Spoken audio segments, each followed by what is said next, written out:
नमस्कार एभ्रिवान, यस Lok Sewa book YouTube च्यानलमा हजुरहरूलाई स्वागत छ। आज चाहिँ मैले एकदम महत्त्वपूर्ण भिडियो ल्याएर उपस्थित भएको छु। यदि हजुरहरूले चाहिँ हाम्रो यस लोकसेवा बुक युट्युब च्यानललाई चाहिँ सब्स्क्राइब गर्नुभएको छैन भने चाहिँ अहिले नै सब्स्क्राइब गर्नुहोला, जहाँ कि एकदम महत्त्वपूर्ण जानकारीहरू हामी ल्याएर आउने गर्दछौँ। अब चाहिँ हामी ढिलो नगरेर विषयवस्तुतर्फ लाग्छौँ। आजको विषयवस्तु रहेको छ वनरक्षक, जुन चाहिँ मध्य प्रदेशले चाहिँ वनरक्षक खुलाएको छ। यस भिडियोभित्र चाहिँ के जानकारी पाउन सक्नुहुन्छ त? यस भिडियोभित्र मध्य प्रदेशमा चाहिँ कतिजना सङ्ख्या खुलाएको छ, यो चाहिँ कहिले विज्ञापन खुलाएको हो, यो चाहिँ कतिसम्म चाहिँ यसको अन्तिम मिति रहेको छ, यसभित्र चाहिँ यो वनरक्षकभित्र चाहिँ शारीरिक परीक्षा अगाडि हुन्छ कि लिखित अगाडि हुन्छ कि के हुन्छ त, अनि त्यसको बारेमा, अनि यो महिला दलित अनि जुन चाहिँ कोठाहरू छ त्यसको बारेमा चाहिँ यो कुन हो। जस्तै यहाँ चाहिँ भनेको छ मधेसी महिला, अनि त्यस्तै गरेर फेरि मधेसी खुलाएको छ, त्यस्तै दलित महिला खुलाएको छ, फेरि दलित खुलाएको छ। यो के हो त, यसको बारेमा डिटेल रूपमा भन्ने नै छौँ। अनि त्यस्तै गरेर चाहिँ यसको परीक्षा केन्द्र कहाँ हुनेछ, अनि यो चाहिँ कहिलेसम्म डबल दस्तुर लाग्नेछ र कहिले म्याद सकिनेछ, यसको बारेमा सम्पूर्ण डिटेल हामी चाहिँ यसै भिडियोमा चाहिँ दिने नै छौँ। अनि फर्म चाहिँ कसरी भर्ने भनेर पनि हामी जानकारी यसै भिडियोमा दिने प्रयास गर्नेछौँ। हजुरहरूले चाहिँ स्किप गर्नु भएन, अन्तिमसम्म हेर्नुभयो भने चाहिँ सम्पूर्ण जानकारीहरू पाउन सक्नुहुनेछ है त। अब चाहिँ हामी ढिलो नगरेर विषयवस्तुतर्फ पनि लाग्छौँ है त। मध्य प्रदेश जुन चाहिँ लोकसेवा आयोग मध्य प्रदेश जनकपुर धाम नेपालले चाहिँ खुलाएको छ होइन, जुन चाहिँ मध्य प्रदेशले खुलाएको हो। यो चाहिँ प्रदेश निजामती सेवा वन सेवातर्फ सहायक तेस्रो तह वन रक्षक पद खुल्ला र समावेशी प्रतियोगितात्मक परीक्षाको विज्ञापन हो, जुन चाहिँ 2082 साल 10 महिना 29 गते बिहीबारको दिन खुलाएको छ। यो चाहिँ यसमा चाहिँ जम्मी कोठा भनेको 42 जना खुलाएको छ। 42 जना, जुन चाहिँ खुल्लाबाट चाहिँ कतिजना खुलाएको छ भनेपछि खुल्लाबाट चाहिँ 20 जना खुलाएको छ। जम्मा सङ्ख्या 20 जना खुलाएको छ। त्यस्तै गरेर चाहिँ मधेसी महिलाबाट चाहिँ 5 जना खुलाएको छ, अनि मधेसीबाट चाहिँ 5 जनै खुलाएको छ। जुन चाहिँ महिलालाई चाहिँ एकदम राहत होइन, जुन चाहिँ राहत मिल्नेवाला छ होइन। जस्तै जुन चाहिँ यो मधेसी र मधेसी महिला छ नि त, यो दुइटै कोठाबाट चाहिँ दिन पायो। उनीहरूलाई चाहिँ 5 जना त्यो भयो, अनि त्यसपछि यो 5 जना गरेर 10 कोठा खोल्यो होइन, महिलाको लागि खुसीको कुरा हो एकदम। अनि यो पुरुषको लागि चाहिँ के हो भनेपछि पुरुषले चाहिँ 5मै भिड्नुपर्छ है, यी 5 जनासँग नै भिड्नुपर्छ। महिलाले चाहिँ 10 सिट है, 10 महिलाले चाहिँ मधेसीबाट पनि भयो, महिला मधेसीबाट पनि लड्न पाउने भयो क्या, खुसीको कुरा है। महिलालाई चाहिँ फाइदा छ है त। अब त्यस्तै गरेर यहाँ चाहिँ दलित महिला पनि सेम हो त्यस्तै। जुन चाहिँ दलितमा चाहिँ 2 सिट खुलाएको छ होइन, दलित महिलामा चाहिँ 2 सिट खुलाएको छ भनेपछि दलित कोठाबाट चाहिँ 2 सिट खुलाएको छ। यो चाहिँ महिलाको लागि 4 सिट हुने भयो, पुरुषको लागि चाहिँ 2 सिट हुने भयो है, यसरी बुझ्नु होला है। अब त्यस्तै गरेर चाहिँ यहाँ चाहिँ भनेको छ मुस्लिम महिलालाई चाहिँ पहिला चाहिँ 1 सिट खुलाएको थियो भनेपछि फेरि पुनः विज्ञापन बनाएर चाहिँ 2 सिट खुलाएको छ होइन। अनि त्यो चाहिँ 3 होइन, जुन चाहिँ 3 सिट खुलाएको छ महिलामा। अनि त्यस्तै गरेर मुस्लिममा चाहिँ 1 सिट, पुरुषको लागि चाहिँ 1 सिट हो। पुरुषले चाहिँ 1 सिटमा लड्न पाउने भए भनेपछि महिलाले चाहिँ 4 सिटमा लड्न पाउने भयो है त। अब त्यस्तै गरेर आदिवासी जनजातिको महिलामा चाहिँ 1 सिट हुने भयो, 1 सिट खुलाएको छ भने आदिवासी जनजाति जस महिला र पुरुष भनेर यो जसले पनि दिन पायो त्यसमा चाहिँ 1 सिट खुलाएको छ है। अब जस्तै यो आदिवासी जनजाति महिलामा चाहिँ पुरुषले दिन पाउँदैन है, एउटा कुरा चाहिँ यो चाहिँ ध्यान दिनु होला होइन, यो चाहिँ दिन पाउँदैन। त्यही भएर चाहिँ महिलाको लागि 2 कोठा खोल्यो, पुरुषको लागि चाहिँ 1 कोठा खोल्यो है। अनि त्यस्तै गरेर थारूको लागि यहाँ चाहिँ भनिएको छ, यहाँ चाहिँ के भनिएको छ भनेपछि थारूको लागि चाहिँ कति सिट खुलाएको छ त, 1 सिट खुलाएको छ है। अब थारूको लागि चाहिँ यहाँ चाहिँ भनिएको छ आर्थिक रूपले चाहिँ विपन्न 1 होइन, जुन चाहिँ आर्थिक रूपले चाहिँ विपन्न खसारे भनेर भनिएको छ, यो चाहिँ 1। एउटा कुरा चाहिँ तपाईँहरूले चाहिँ के बुझ्नु होला भनेपछि जम्मी 20 सिट खुलाएको छ खुल्लाबाट, जुन चाहिँ खुल्लाबाट चाहिँ 20 सिट खुलाएको छ। 20 सिटमा जसले पनि दिन पायो होइन, यो 20 सिटमा त महिला पुरुष जनजाति सबैले दिन पायो कि खुल्लामा होइन। अनि त्यस्तै गरेर चाहिँ मधेसी महिलामा चाहिँ मधेसी महिलाले मात्रै दिन पाउँछ है, मधेसी महिलाले मात्रै दिन पाउँछ भनेपछि मधेसी कोठा छ होइन, मधेसी यो चाहिँ पुरुष महिला जसले पनि दिन पायो क्या, फेरि यो चाहिँ है, यो चाहिँ पुरुष महिला जसले पनि दिन पाउँछ हो। यसमा चाहिँ तपाईँहरू चाहिँ कन्फ्युज नहुनु होला, यो चाहिँ 2टा खुलाएको छ नि त, महिला पनि खुलाएको छ मधेसी पनि खुलाएको छ नि त, त्यही भएर चाहिँ तपाईँहरू कन्फ्युज नहुनु होला। यसमा चाहिँ पुरुष महिला दुइटैले दिनु पायो, तर महिलाको सिटमा महिला छ भनेपछि महिलाले मात्रै दिनु पाउँछ है त। अब त्यसरी बुझ्नु होला। जम्मा-जम्मी चाहिँ यो सबै टोटली गरेर चाहिँ 42 सिट खुलेको छ। 42 जना चाहिँ खुलाएको छ। अब त्यस्तै गरेर यसको चाहिँ अब हामी परीक्षाको किसिम हेर्छौँ है त। परीक्षाको किसिम चाहिँ कस्तो छ त? अब यहाँ चाहिँ प्रतियोगितात्मक परीक्षा भनेको चाहिँ जुन चाहिँ शारीरिक तन्दुरुस्ती परीक्षण भनिएको छ होइन। शारीरिक परीक्षण तन्दुरुस्ती परीक्षा भनिएको छ। अनि त्यसपछि चाहिँ लिखित परीक्षा हुन्छ। पहिले चाहिँ फिजिकल हुने भयो, अनि त्यसपछि चाहिँ लिखित हुने, अनि त्यसपछि अन्तर्वार्ता हुने चाहिँ 3 चरणमा परीक्षा सम्पन्न हुने भयो है। एउटा कुरा चाहिँ के ध्यानमा राख्नु भनेपछि यो लिखित परीक्षा पछि हुनेछ है। जुन चाहिँ फिजिकलमा तपाईँहरूले चाहिँ पास गर्नुभयो भनेपछि लिखितमा सहभागिता हुन पाउने हुने भयो। यदि फिजिकलमा चाहिँ असफल हुनुभयो भनेपछि लिखितमा समावेश हुन नपाउने हुने भयो। यहाँ चाहिँ त्यही लेखिएको छ है। पहिला चाहिँ लिखित हुन्थ्यो, अनि त्यसपछि शारीरिक परीक्षा हुन्थ्यो होइन। कुनै-कुनैमा अब यहाँ आफ्नो आयोगको आफ्नो प्रदेशको नियम फरक हुन्छ होइन, कानुन फरक हुन्छ। त्यही भएर चाहिँ यहाँ चाहिँ यस्तो गराएर रहेछ। पहिला चाहिँ शारीरिक परीक्षण, त्यसपछि चाहिँ लिखित, त्यसपछि चाहिँ अन्तर्वार्ता गराएको रहेछ। ल ठिक छ। अब त्यस्तै गरेर चाहिँ हामी यसमा चाहिँ परीक्षाको मिति प्रथम चरणको मिति चाहिँ कहिले हुने रहेछ त? यहाँ चाहिँ भनिएको छ, के भनिएको छ भने चाहिँ परीक्षाको मिति प्रथम चरणको मिति भनेको छ आयोगले पछि सूचना प्रकाशन गर्नेछ भनेको छ। आयोगको सूचना अनुसार यहाँ चाहिँ यो पछि सूचना प्रकाशन गरिने भनेको छ। द्वितीय चरणको चाहिँ कहिले हुने रहेछ त होइन? यहाँ हेरौँ है त। द्वितीय चरणमा चाहिँ के भनिएको छ भने चाहिँ लिखित परीक्षा प्रथम चरणको नतिजा प्रकाशन भएको मिति 7 दिनभित्र चाहिँ तोकिने गरी सूचना प्रकाशन गरिनेछ। आयोगले पछि सूचना, यो पनि के भनेको छ त? आयोगले पछि सूचना गर्ने भनेको छ। जुन चाहिँ प्रथम चरणको शारीरिक परीक्षाको मिति तोकिसकेपछि र शारीरिक परीक्षण भइसकेपछि मात्रै चाहिँ यो लिखित परीक्षा हुने, अनि त्यसपछि 7 दिनभित्र चाहिँ लिखित परीक्षा तोक्ने भनिएको छ होइन। अनि त्यही भएर यो पनि पछि तोकिनेछ भनेको छ। त्यस्तै परीक्षा केन्द्र कहाँ हुन्छ भनेर चाहिँ अहिले नै भनेको छैन। अब पछि चाहिँ सूचना प्रकाशन गर्ने भनिएको छ है। अब त्यस्तै दरखास्त दस्तुर कति लाग्ने रहेछ त होइन?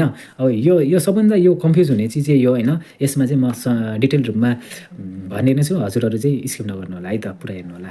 अनि त्यस्तै गरेर यहाँ चाहिँ के भनेको छ, प्रत्येक विज्ञापनका लागि चाहिँ दरखास्त दस्तुर 200 लाग्ने छ भनेको छ। जुन चाहिँ 200 रुपियाँ चाहिँ पहिला चाहिँ प्रत्येकको 200 लाग्ने छ, बुझाउनु पर्ने छ भनेको छ। समावेशी समूहतर्फका चाहिँ विज्ञापनको आवेदन उम्मेदवारको हकमा थप प्रत्येकको लागि चाहिँ 100 रुपियाँ लाग्ने छ भनेको छ।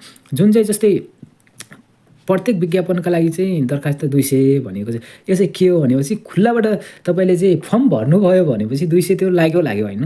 अनि तपाईँले चाहिँ यो जस्तै अब यहाँ चाहिँ के म यसरी स्क्रिनमै देखाउनेछु होइन। यहाँ चाहिँ जस्तै तपाईँले चाहिँ यो खुल्लाबाट भर्नुभयो 200 लाग्यो होइन। त्यस्तै अब तपाईँले चाहिँ मधेसबाट भर्नुभयो भने, मधेस महिला हुनुहुन्छ भने चाहिँ मधेसी महिलाबाट भर्नुभयो भने चाहिँ त्यो 100 रुपियाँ लाग्यो फेरि है। अनि त्यस्तै गरेर चाहिँ मधेसी कोठाबाट फेरि भर्नुभयो भने चाहिँ महिलै हुनुहुन्छ भनेपछि त्यो 100 रुपियाँ लाग्यो होइन। 200 + 200 गरेर 400 भयो। तपाईँले चाहिँ 400 पाउनुभयो। यदि तपाईँ चाहिँ मधेसी पनि हुनुहुन्छ, अनि दलित पनि हुनुहुन्छ, खस आर्य पनि हुनुहुन्छ भनेपछि तपाईँलाई चाहिँ थप अरू 100 पनि लाग्नेछ है।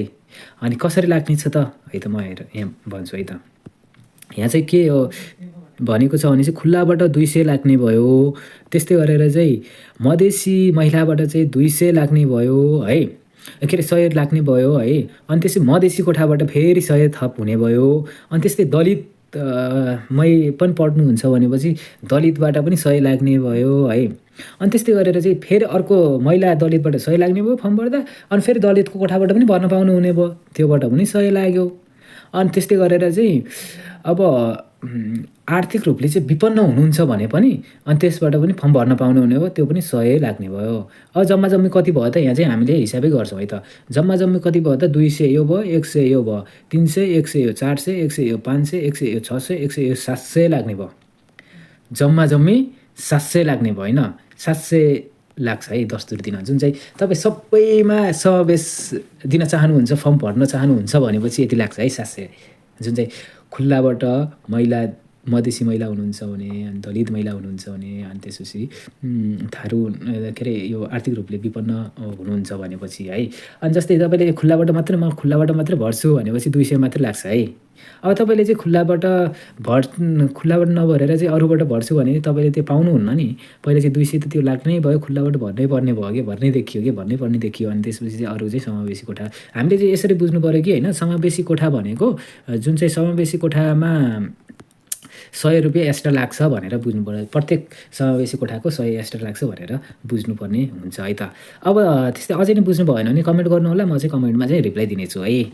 अब त्यस्तै गरेर चाहिँ यहाँ चाहिँ मधेसी दरखास्त दस्तुर बुझाउने स्थान कहाँ के हो होइन, अब त्यही आयोगमै जानुपर्ने हो कि अनलाइनबाट चाहिँ बुझाउनु पर्ने हो कि, अनि त्यसको बारेमा भन्छु है। यहाँ चाहिँ के भनिएको छ भने चाहिँ आयोगको अनलाइन दरखास्त प्रणालीको फार्म चाहिँ सबमिट गरेपछि चाहिँ एप्लिकेसनमा क्लिक गरेर चाहिँ अल एप्लिकेसनमा चाहिँ क्लिक गर्ने। त्यसपछि चाहिँ यहाँ चाहिँ भनिएको छ जुन तपाईँले चाहिँ फर्म भर्दाखेरि अहिले चाहिँ तपाईँहरूले चाहिँ हेर्नु भएको छैन यो फर्म चाहिँ कसरी भर्ने हेर्नु भएको छैन भनेपछि मैले चाहिँ पहिला योभन्दा पहिला नै भिडियो हालिसकेको छु। यहाँ चाहिँ म कमेन्ट बक्समा पनि लिङ्क राखिदिनेछु र डिस्क्रिप्सनमा पनि लिङ्क राखिदिनेछु, त्यहाँ गएर पनि हेर्न सक्नुहुनेछ। फर्म चाहिँ कसरी भर्ने त्यही नै हो होइन।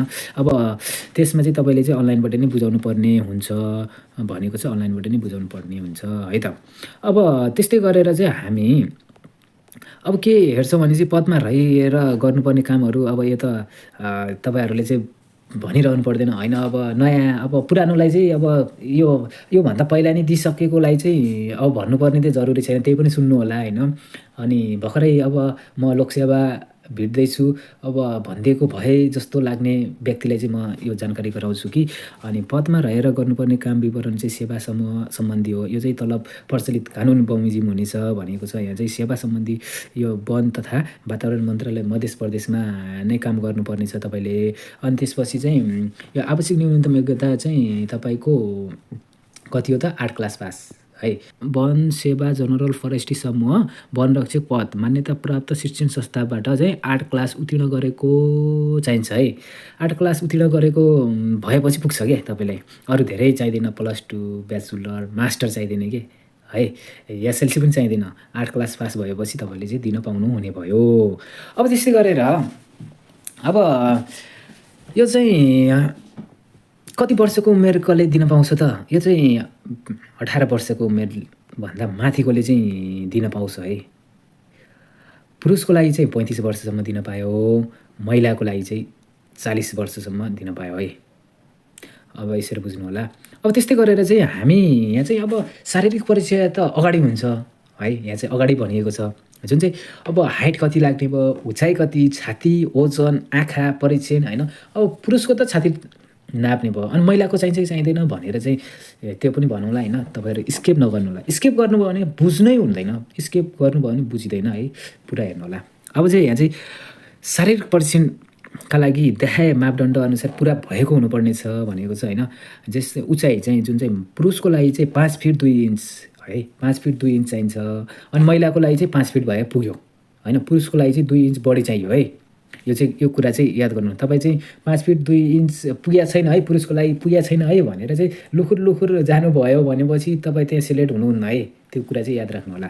अब त्यस्तै गरेर चाहिँ छाती, यहाँ चाहिँ छाती भनेको छ पुरुषको लागि चाहिँ 31 देखि 33 इन्च हुनु पऱ्यो। जस्तै सुरुमा चाहिँ 31 इन्च भएको हुनु पऱ्यो, त्यसपछि चाहिँ फुलायो भनेपछि 33 हुनु पऱ्यो क्या, 33 इन्च हुनु पऱ्यो है। अनि त्यस्तै महिलाको लागि चाहिँ छैन है, पर्दैन। अनि त्यस्तै ओजन भनेको यो चाहिँ कति केजी छ भन्ने है। जस्तै यो 50 केजी हुनु पऱ्यो क्या, 49 केजीले मान्दैन, 50 केजी ठ्याक्कै पुग्नु पऱ्यो है पुरुषको लागि। अनि त्यस्तै गरेर चाहिँ महिलाको लागि चाहिँ के छ त 42 केजी हुनु पऱ्यो है। 42 केजी म 41.49 ग्राम छु भनेपछि पाएन है, अनि 42 केजी नै चाहिन्छ है। अब त्यस्तै गरेर चाहिँ आँखा परीक्षण भनेको चाहिँ यहाँ चाहिँ +2 देखि चाहिँ -2 भन्दा कमजोर नभएको चाहियो है। +2 भन्दा -2 कमजोर नभएको, यो चाहिँ दुइटैलाई चाहिँ एउटै छ है, महिला पुरुष होइन दुइटैलाई चाहिँ +2 भन्दा चाहिँ -2 भन्दा +2 भन्दा माथि तल नभएको चाहियो भनेको छ। अब यहाँ चाहिँ कलर भिजन टेस्ट भनेपछि रङ पहिचान गर्न सक्ने नभएमा चाहिँ त्यो योग्य मानिने छैन भनेको छ। जुन चाहिँ होइन रङ अलि सामान्य कुराहरू सोधिन्छ, त्यसको पनि म एउटा भिडियो ल्याएको छु। अनि त्यो भिडियोले होइन मध्य प्रदेश मात्रै होइन कि जुनसुकै प्रदेशमा सगमा खुलेको पनि त्यो भिडियोले चाहिँ काम गर्नेछ है त। तपाईँहरू चाहिँ पर्खाइमा बस्नु होला, हेर्दै गर्नु होला। च्यानलले चाहिँ सब्सक्राइब गरेर चाहिँ बेल आइकनलाई चाहिँ अल गर्न चाहिँ नबिर्सिनु होला नि है त। अब यहाँ चाहिँ नोट भनेको चाहिँ के भनेको रहेछ त नोटमा होइन, शारीरिक परीक्षणमा चाहिँ माथि उल्लेखित मापदण्ड पुग्ने उम्मेदवारहरू मात्र दरखास्तका लागि चाहिँ योग्य हुनेछन्। तोकिएका मापदण्ड पुरा नभएर दरखास्त पेश गरेमा चाहिँ उम्मेदवार स्वयं जवाबदेही हुनुपर्ने छ भनेको छ है। ल यो चाहिँ माथिको पुरा तपाईँहरूले चाहिँ जस्तै अब तपाईँ 5 फिट 2 इन्च हुनुहुन्न अथवा 5 फिट 1 इन्च हुनुहुन्छ भनेपछि तपाईँ फेल हुनुभयो भने चाहिँ तपाईँ आफै जिम्मेवारी भन्न खोजेको हो कि यस्तो अर्थ है, यसरी बुझ्नु पऱ्यो है त। अब यहाँ चाहिँ अब तन्दुरुस्ती परीक्षामा यो सबै भइसकेपछि माथिको इन्भेस्ट भइसकेपछि जुन चाहिँ यो तपाईँ फिट हुनुभयो, अब इक्जामको लागि फिट हुनुभयो, अब दौड अब जुन चाहिँ तन्दुरुस्ती परीक्षण भनेको 200 मिटर दौडमा चाहिँ यहाँ चाहिँ भनेको चाहिँ 20 मार्क्सको हुनेछ अनि 300 मिटर दौड चाहिँ 20 मार्क्सकै हुनेछ, रुख चढ्ने 5 मार्क्सको हुनेछ अनि पौडी खेल्ने 5 मार्क्सको हुनेछ है त। अब यहाँ चाहिँ भनिएको छ अरू के छ भनेपछि यस्तै गरेर अब लगभग सबै बुझिसक्नु भयो होला होइन। आजलाई चाहिँ यति नै गरौँ। अरू जानकारीको लागि चाहिँ हाम्रो यस लोकसेवा बुक युट्युब च्यानललाई चाहिँ सब्सक्राइब गर्न चाहिँ नबिर्सिनु होला। यदि सब्सक्राइब गर्नुभएको छैन भने चाहिँ अहिले नै सब्सक्राइब गर्नु होला र यस्तै महत्त्वपूर्ण जानकारीहरू हामी ल्याएर उपस्थित हुने नै छौँ है त।